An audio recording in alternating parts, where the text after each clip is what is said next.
video hablaremos sobre la normativa del cambio climático en Colombia y por qué esta en algunos casos no se ha cumplido.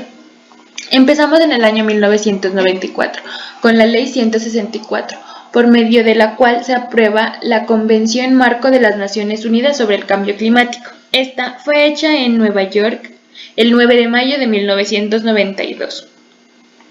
Seguimos en el año 2001. Colombia realiza la primera comunicación nacional ante el Marco de las Naciones Unidas sobre el Cambio Climático. En el año 2003, COMPES 3242 hace una estrategia institucional para la venta de servicios ambientales de mitigación del cambio climático. En el año 2004, según la resolución 053, por la cual se adoptan estrategias para reducir la emisión de gases de efecto invernadero en Colombia. En el año 2010, existen estrategias para combatir el cambio climático, adaptación al cambio climático, baja producción de carbono, reducción de emisiones y protección financiera antidesastres. También en este año Colombia realiza la segunda comunicación nacional ante el Marco de las Naciones Unidas sobre el Cambio Climático. En el año 2011, COMPES 3700, los sectores, los territorios y las comunidades entenderían el cambio climático como un asunto de desarrollo económico y social. En el año 2014, Colombia se comprometió a reducir el 20% de sus emisiones de gases de efecto invernadero. En el año 2015, aparece la tercera comunicación, Inventario Nacional de Gases de Efecto Invernadero y Acciones de Mitigación y Adaptación. En el año 2017 aparece la Política Nacional del Cambio Climático, PNCC. Seguimos en el año 2018 con la Ley 1931 de 2018, por la cual se establecen directrices para la gestión del cambio climático. En el año 2019, la Comisión Intersectorial de Cambio Climático aprobó su plan de acción para el periodo de septiembre de 2019 y septiembre de 2020. Aquí terminaría en lo que es la normativa en Colombia hasta la actualidad.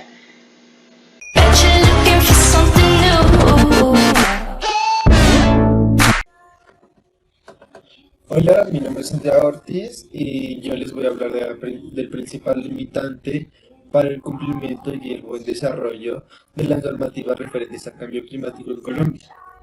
El principal limitante que nosotros podemos identificar son los intereses económicos de las grandes empresas petroleras aquí en Colombia, como lo son Ecopetrol, la organización Terpel y Chevron Petroleum.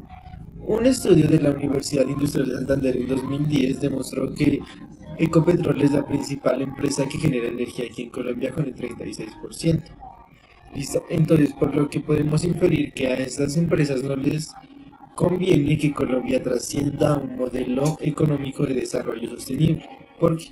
Porque al momento de que Colombia haga este gran paso, vamos a tener un paso hacia las energías renovables, es decir, que son unas energías inagotables.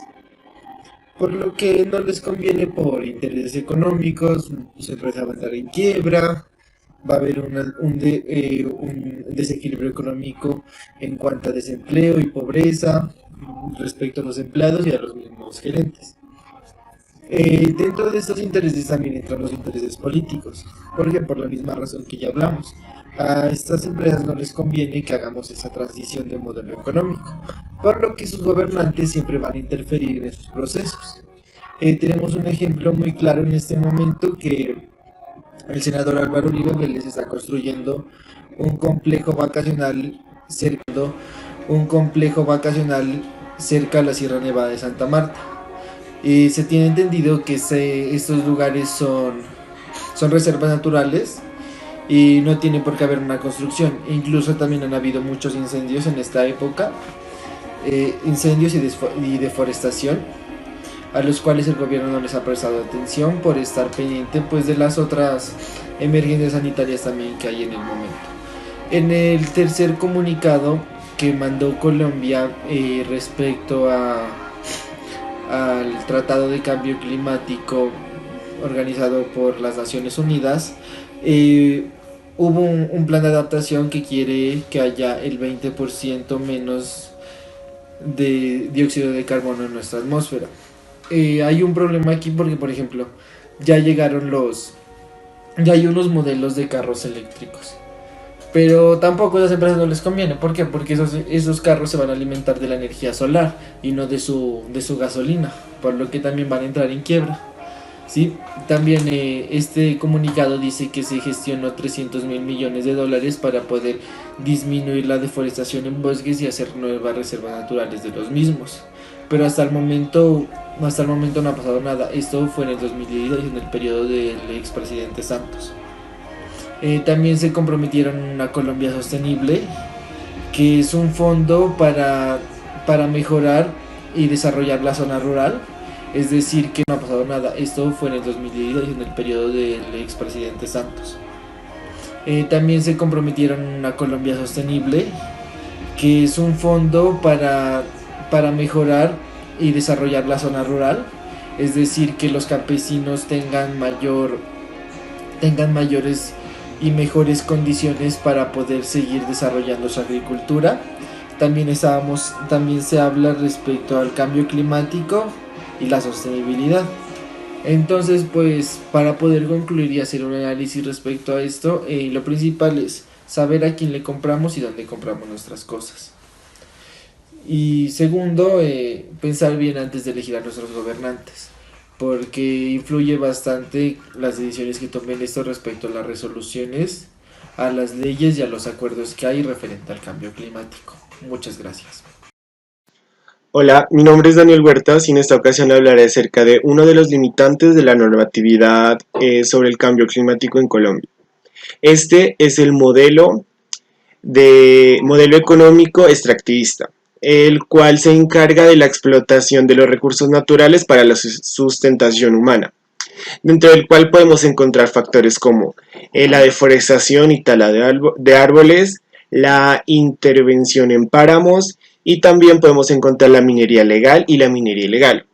Esos factores han generado, digámoslo así, varias afectaciones a lo que es pues ir en contra del cambio climático, ya que ellos irían a favor del cambio climático, porque generan gases de efecto invernadero, residuos tóxicos y residuos que llegan a los ríos, llegan al agua, llegan al suelo y contaminan, digámoslo así, los tres niveles que tenemos, que son agua, suelo y aire.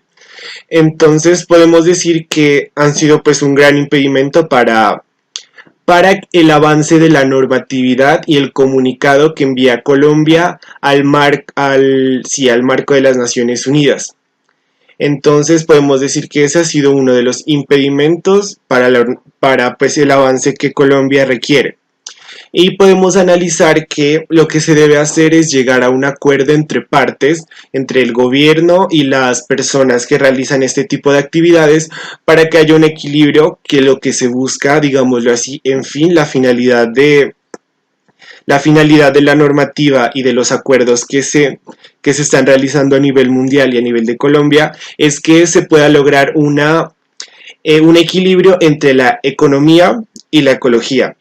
Dos factores que son de gran importancia para el avance de un país en desarrollo como lo es Colombia, y así poder, digámoslo así, hacer entender a las personas a través de la educación ambiental que podemos llegar a ser un país pues desarrollado de alguna manera en cuanto al cambio climático, ya que está en nuestras manos hacer ese cambio.